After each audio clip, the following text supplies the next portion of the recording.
Hi, everybody. Today's Wednesday, February 18th, 2026, and our dear friend David Pyne is here with us. Welcome back, David. Hey, Nima, great to be back with you. Yeah, I want to start with David, what with the escalations in the West Asia, in the Middle East. And we know that there was a negotiations in Geneva, the second round of negotiations after the 12-day war between Iran and the United States in Geneva, mediated by Omanis. And in the aftermath of that meeting, we had some sort of positive reactions. Hearing from the Vice President of the United States, then Axios reported somehow positive. The Iranian Foreign Minister, his assessment was somehow positive that we are, he really said that we are preparing a draft, detailed draft to continue the negotiations with the United States. But it seems that the escalation is happening as we talk, and we've learned from Fox News that the United States has issued an ultimatum, and it says that dismantle nuclear program or face other options. Other options, it means that the attack is coming. And on the part of Iranians and the sources inside Iran, the Iranian media in Persian, it says that Iran is preparing for war with the United States and Israel after concluding that the fundamental gaps between Iran and the United States in the negotiations are too significant for the United States to bridge. What is your understanding? Do you think that the war is coming, and how devastating that war can be? Well, I think President Trump is really operating under a false assumption that Iran is just another, medium power like Venezuela that we can walk all over. We can go in and out and, bomb them very quickly, and then they'll capitulate or, be forced into some kind of surrender and capitulation on U.S. terms. That didn't happen in the first U.S. Iran war back in June. In fact, we capitulated to their terms. Essentially, we said we wanted regime change. We said we wanted their nuclear program dismantled. They said they just wanted to end the fighting and keep their regime in place and their nuclear program in place. And those are the terms we agreed to, essentially, not in some kind of formal agreement, but in practice. So we did the same thing with the Houthis. We demanded the Houthis. We wanted the Houthis overthrown. We wanted Yemen liberated from the Houthis. And we wanted to see Yemen agree to stop attacking not just U.S. shipping, but international shipping as well. They counteroffer that we would, they would only agree to stop attacking U.S. shipping, and those are the terms we agreed to. So the record that the Trump administration has with regards to past conflicts with Iran and Yemen are very discouraging. In that we tend to, he tends to attack those countries. And then after, short or 7-week fights in the case of Yemen, he ends up capitulating to their terms in the realization that the maximalist terms that he's insisting on are unachievable. So I think he's going to quickly come to that conclusion. The problem is that Iran has made it clear, there's reportedly been, a Trump offer to only bomb 2 Iranian sites, let them bomb one of ours, and then we'll call it good, and have a face-saving exit from this war, which is completely unnecessary, of course, because Iran hasn't attacked the U.S., hasn't attacked Israel. We didn't attack Israel before the June war, obviously the 12-day war. Not saying that Iran's a good country. It has a Islamist regime that's very brutal, but one could say the same thing about what Israel's doing to Gaza. The Gazan civilians. That's very brutal, and they've killed many more Gazan civilians than Iran killed their protesters. But this is a conflict that I think is completely avoidable. I think that Trump is a big fan of short wars. He reportedly despises long wars, and yet he appears to be willing to risk a protracted regional war with Iran that could last many weeks, if not months, and cause thousands and perhaps even millions of U.S. and Israeli casualties. But who's giving Donald Trump and his administration? Because we know that the Pentagon, I don't know how Pentagon is involved in that assessment on the part of president, because president says I'm alone in deciding if I'm going to attack or not. And where in Pentagon is that? Do you see the role of Pentagon in that decision? No, I think Hegseth is opposed. He's reportedly was opposed to the first Iranian bombing strike, along with Vice President Vance and Tulsi Gabbard, who serves as Director of National Intelligence. So I don't think the Pentagon is the driver here. I think that Netanyahu is the primary driver. Trump seems to be marching to Netanyahu's tune. This is a war that has no U.S. national security justification, because Trump, of course, has claimed, rightly or wrongly, that Iran's nuclear program was obliterated and remains obliterated. He was just asked that a day or two ago, and said that their nuclear program doesn't really exist. We blew it up. So what's the point of negotiating? Days after that strike on Fordow and the other two Iranian nuclear sites in late June of last year, Trump was asked, so we're going to resume negotiations that, were abruptly suspended by the U.S. and Israeli bombing campaign. He said, no, there's no reason, because there's nothing left to negotiate. The nuclear programs, doesn't exist, or according to other White House sources, it was pushed back 2 years. So if indeed we have even a 2-year window before Iran has any chance of developing or weaponizing nuclear weapons, what is the need? What is the immediate need to attack Iran? And the answer is there isn't any, and that's why there's 21. This war would have 21% approval among the American people. President Trump knows that there's really nothing, no amount of lies or propaganda can propagandize the American people into supporting a war that's unjustifiable. That would be a war of aggression, again, against a regime that I view as murderous, but one that desires peace nevertheless. There's no evidence that Iran wants this war. They've been really doing everything they can to negotiate a peace deal, and I think that's commendable. Yeah, but you've mentioned that Donald Trump hates long wars, a war of attrition, as we see in Ukraine, for example. It seems to me that the war against Iran could literally turn into a war of attrition, because there is no way to go out and you bring down everything, because it's a country. It's not something like, as you've mentioned, Venezuela. It's different. And the whole region, looking at the whole region is so much important for the economy of the world, that how is that going to, I don't know. I don't see that in the calculation.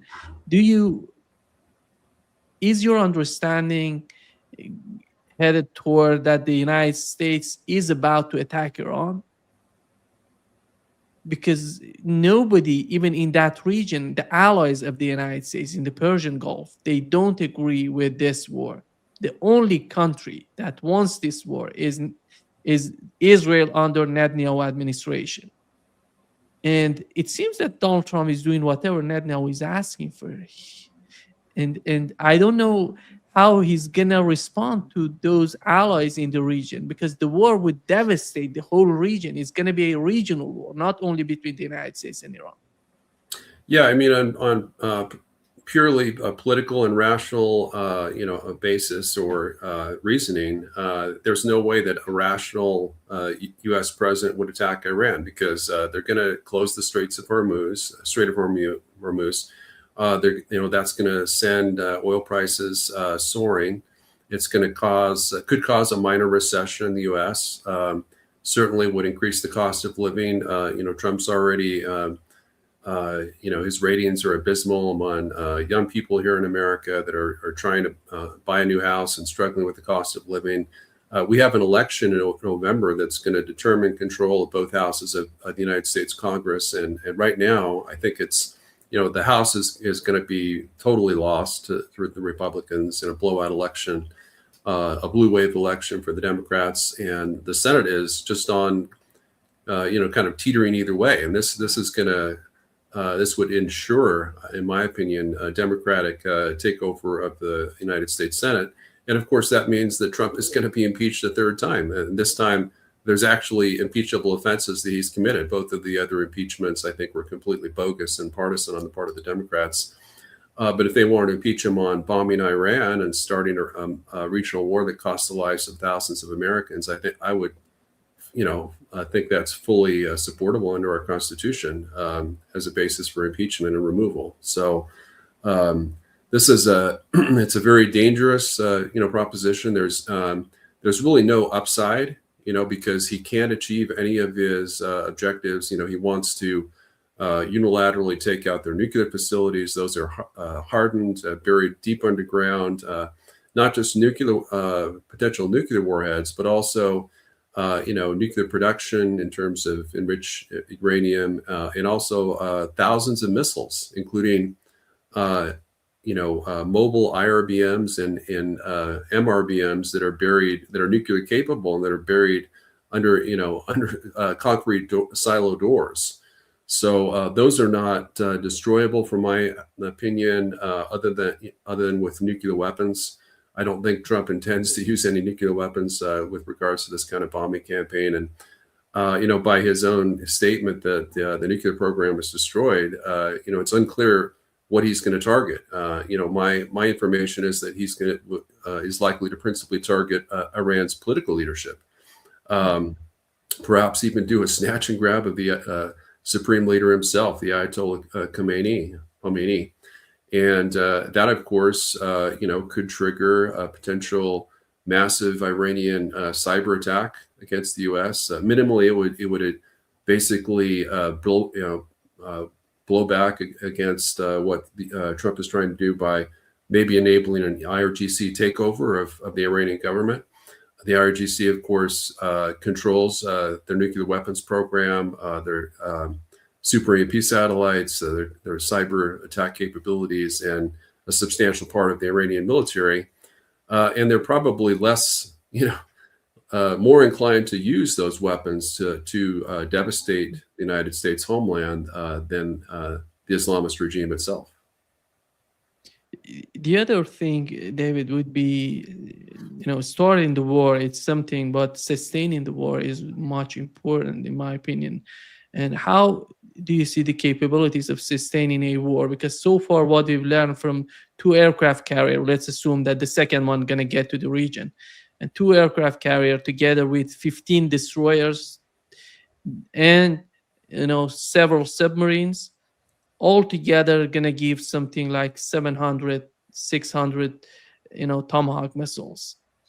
And then coming in, Israel going to be in this fight against Iran. How much do they have to sustain the war if it takes time, if it's a prolonged war?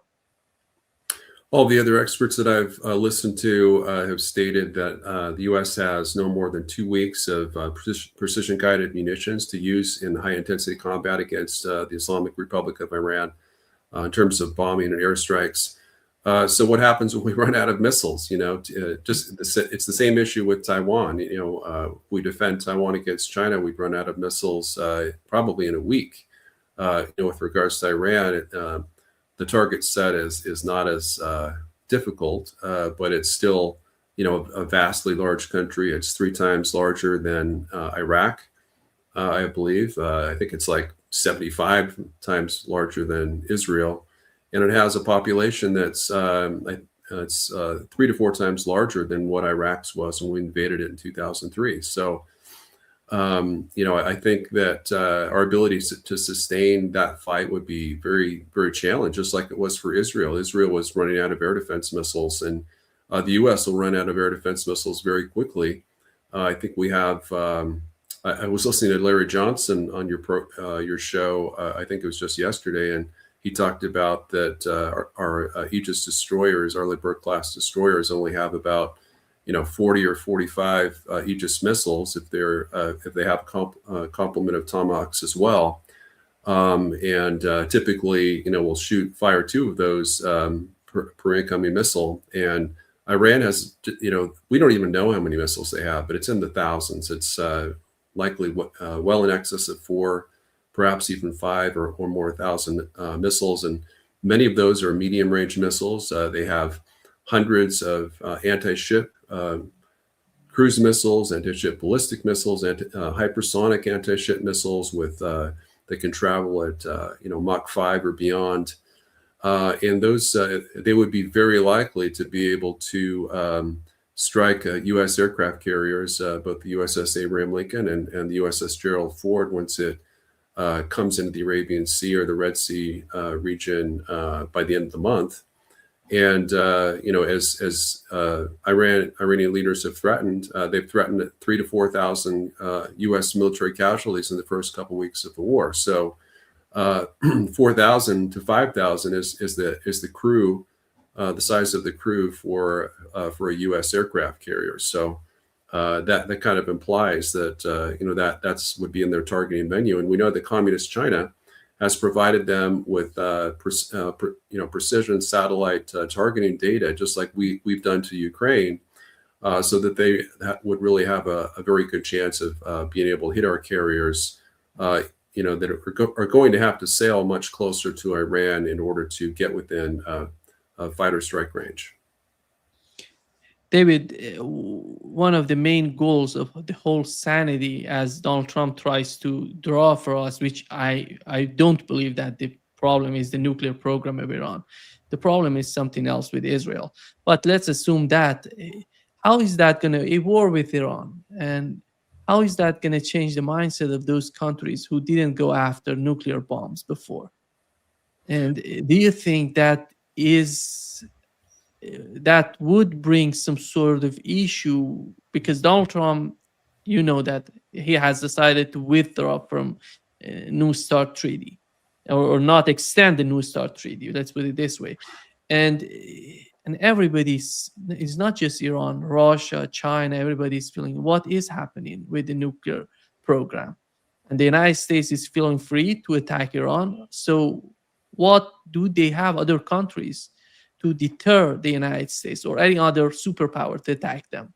They're going to go after nuclear bombs, in your opinion? Absolutely. Yeah, they absolutely are. Everything that Trump is doing is serving to encourage Iran to, deploy nuclear weapons. If they haven't done so already, before the June strikes, my assessment is that they've likely done so now, because at the time of the strikes in June, we had reports from Israel saying that they were just 15 days away from deploying nuclear warheads, atomic bombs. So if that's the case, I mean, they certainly had 450 kilograms estimated of highly enriched uranium that they could use to build up to 15 atomic bombs. So they have every reason. Trump is giving them every reason to weaponize those nukes. If he was dealing with them in a honorable, peaceful, negotiation in which he was refraining from threats of military attack, then that would incentivize Iran to suspend their nuclear weapons program, perhaps even indefinitely. And they certainly claim to do so under the Obama JCPOA. I'm not convinced that they did so, but certainly I think they curtailed their nuclear weapons activities and production activities. And we have I've laid out the terms of a deal that I think is achievable. Of course, it would have to entail that Iran be allowed to continue to produce low enriched uranium up to 3.66%, just as they were able to do under the JCPOA. But it could be done with increased verification measures.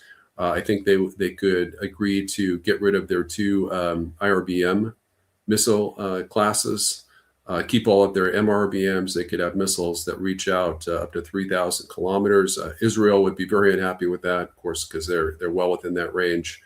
But in terms of the threat to the U.S., if they were to take down their two super EMP satellites, the Nord 2 and the Nord 3, if they were to dismantle their entire space launch vehicle program and maybe have Russia and China use their space launch vehicles for any satellites they have, I think that would be a really good move. And then the U.S. could agree to withdraw our troops to the Middle East, including basically every military base but Bahrain, which is a key kind of naval base that we want to keep in the region. Of course, Diego Garcia, which is a little bit outside the Middle East. Those are two key naval bases, naval air bases we'd want to keep. But in terms of troops in Israel, we have I think up to 3,000 troops in Israel. We have 1,000 troops in Syria. I think we have about 1,500 in Iraq. All those troops need to go, and we have troops in Jordan as well. There's just no reason to keep those troops there. There hasn't been for decades.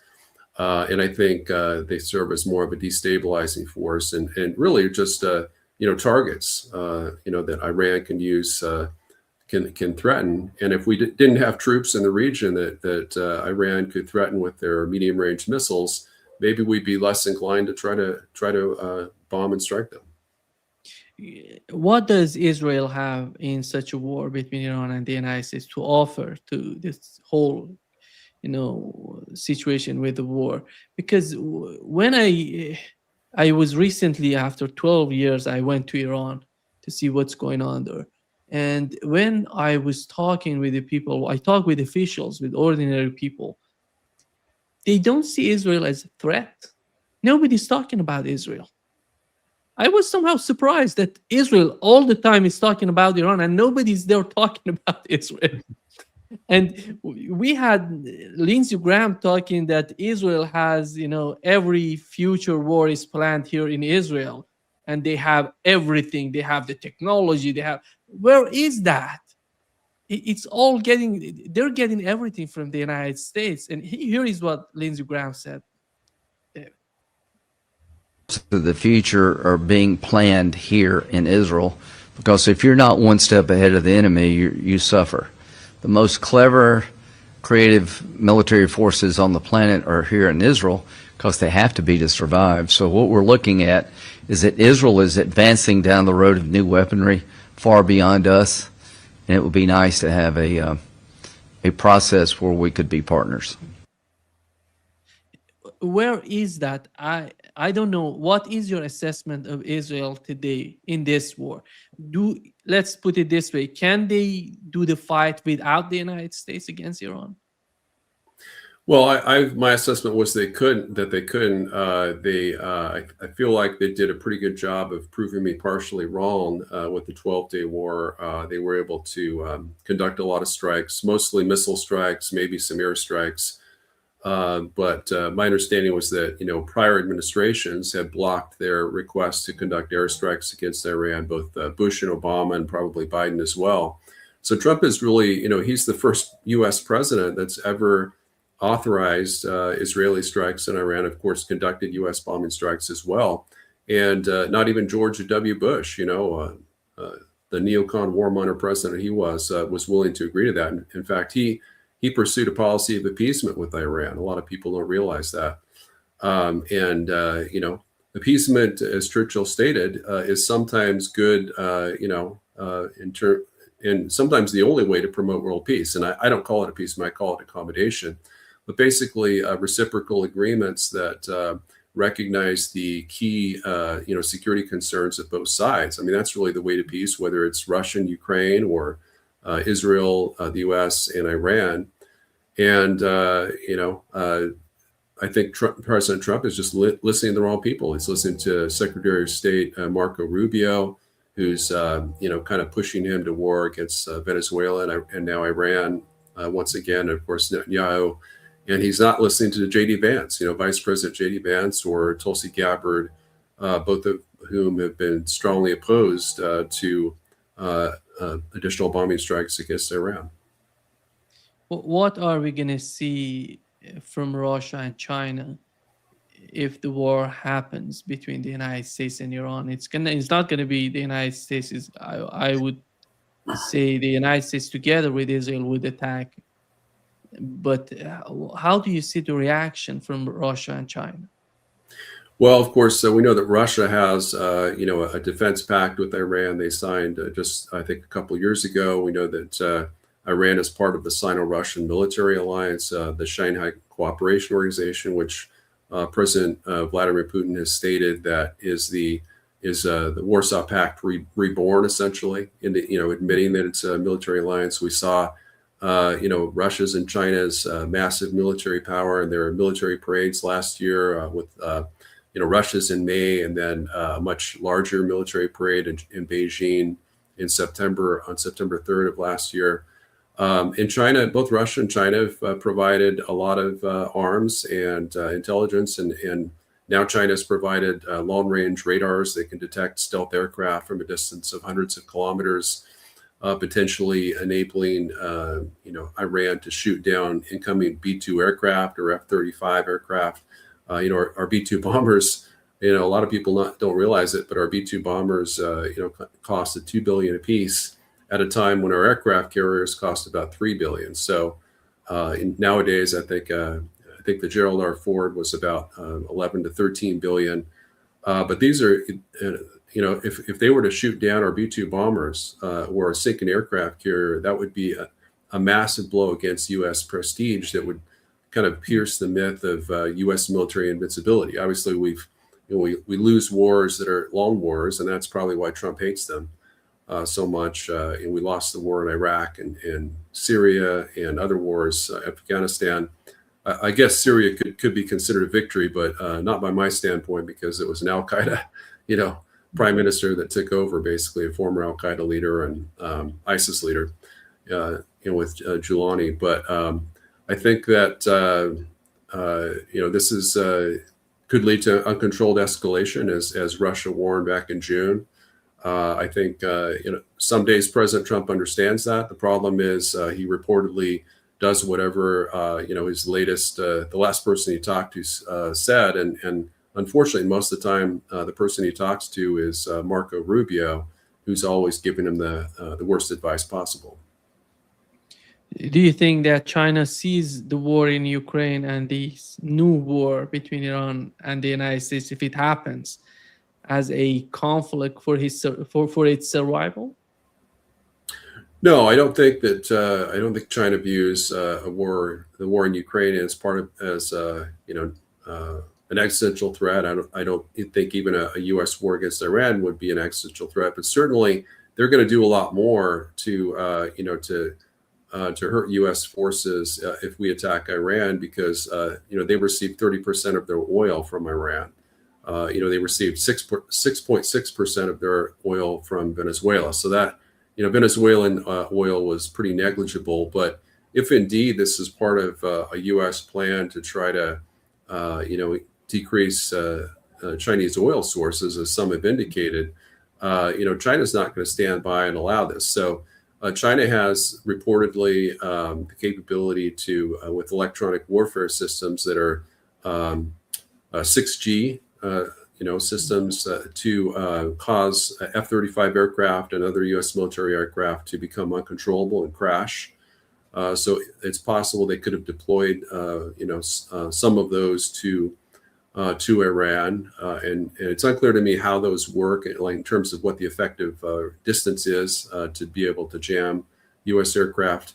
But we know they have, as I mentioned earlier, they provided three, the most advanced radars in the world to Iran already. So it's very possible they could have deployed one or more of these electronic warfare systems as well, which, from U.S. intelligence reports, were successful in crashing at least one of our F-35 aircraft, and perhaps even causing a couple of our warships to run into each other. So, China has capabilities that are much greater and more advanced in many ways than our own. And I think there's a very good chance that the longer a U.S.-Iran war goes on, the greater the chance that China, just like we've tried to employ U.S. military weapon systems and test them against Russia and Ukraine, that they'll do the same. They'll try to test those weapon systems against the U.S. in Iran, with the Iran war. And just like we sunk, Russia's Black Sea flagship, Black Sea Fleet flagship, the Moskva, they could sink potentially the USS Abraham Lincoln with either Chinese supplied hypersonic anti-ship missiles or Iranian supplied missiles using Chinese satellite targeting data. Yeah. Donald Trump, his agenda was, less war, more communication, and a better foreign policy focusing on the United States. It's been more than 12 months in power. The war in Ukraine is still there, and a new war is happening as we talk. And you see the whole Middle East, the whole region is afraid of Israel. Is singling out UAE, United Arab Emirates. All the countries somehow are against Israel somehow. And how do you see the performance of the administration so far? Are they going to achieve something for, let's assume, for 2028, JD Vance is going to be the next candidate of the presidency? Is he going to have the leverage? Is he going to have something to brag on? Well, I think President Trump has really failed to achieve most of his foreign policy objectives. As you stated, alluded to, he stated about 53 times that he would end the war in Ukraine in his first day in office, if not before he became president. He's completely failed on that. I gave him a roadmap on how to do that. Others, I think, have as well. Essentially, it just involves negotiating the best deal possible with Russia in a bilateral agreement. Just 1 to 3 days is all it would take. With a high level, someone like JD Vance or someone at that level, or even, Rubio, if he was told that he had to do it, we could negotiate a deal very quickly. And we saw even at the Anchorage summit that President Trump and Russian President Vladimir Putin were able to negotiate an interim peace deal, a peace framework, which Trump then proceeded to try to push Zelensky and EU leaders to accept. But when they rejected it, he just gave up. He just threw his hands up, and then a few months later he tried again. But his efforts have become less and less serious. Initially, his first 3.5 months in office were outstanding. He was doing everything he promised he would do, and then something happened in early May, and he started basically surrendering to Volodymyr Zelensky. Of course, the man that he's described as a dictator without elections, who has canceled the April, I think it was the May 2024 presidential election in Ukraine, which according to the Constitution, he was mandated to do. There's people say that the Constitution allows an exception for times of war. It doesn't. It doesn't allow that at all. And I pointed that out in past articles and interviews. On that front, he's failed. And with regards to the Gaza war, he was able to, arrange a ceasefire in Gaza the day before he became president. So that was an impressive achievement. But then he allowed Israel to break it just less than 2 months later. And then, of course, he helped Israel bomb Gaza until the new ceasefire agreement was agreed to, I think somewhere in the October timeframe.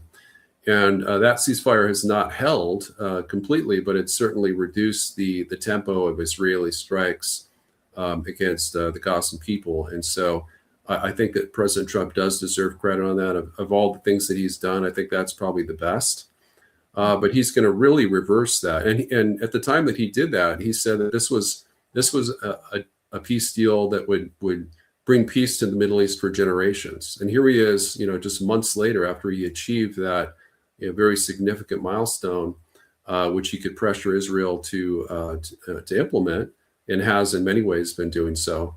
He's going back on his claim to have brought peace to the Middle East by causing a new war that could be the most devastating regional war we've seen since the Iran-Iraq war, and very possibly a much greater war than that could kill, really has potential to kill millions of people. I think Donald Trump has everything to put pressure on Netanyahu, because Netanyahu did everything. He's not in a good position in Israel. And we know that the people are not happy with his administration and Netanyahu himself. On the other hand, Netanyahu tried to do regime change in Iran. They have failed. And they did everything. I don't know what else Donald Trump wants to do for Netanyahu. He wants to suicide. He wants to destroy everything for Netanyahu. And what is the gain for the United States? Because right now, as we talk, you've mentioned, we have the BRICS forming, and we know that how the people, we had the value of dollar, the exchange of dollar has reduced in the last 2-3 months, and you see what is happening with the Bitcoin, with the market, and everything is going down. And in all of these sort of mess, that you have to find some sort of political, way to deal with the issues. You find a war that would drag, in my opinion, the United States in at least, it's going to be years of conflict if it starts. It's sad. It's so sad to see what is happening with the administration and what we had. I was one of those people who were so much hopeful about the Trump administration. I thought that he's going to bring some sort of sanity. He's going to learn how to bring the jobs back. He's going to learn. He started this way, but as time goes by, everything is just getting worse and worse. And with this war, I don't know what else can brings this sort of chaos. And how do you see the supporters of Donald Trump in the United States? And because a war against Iran should be somehow accepted by the Congress, I don't see that being the case. That hasn't been the case so far. How is he going to respond to the people in the United States?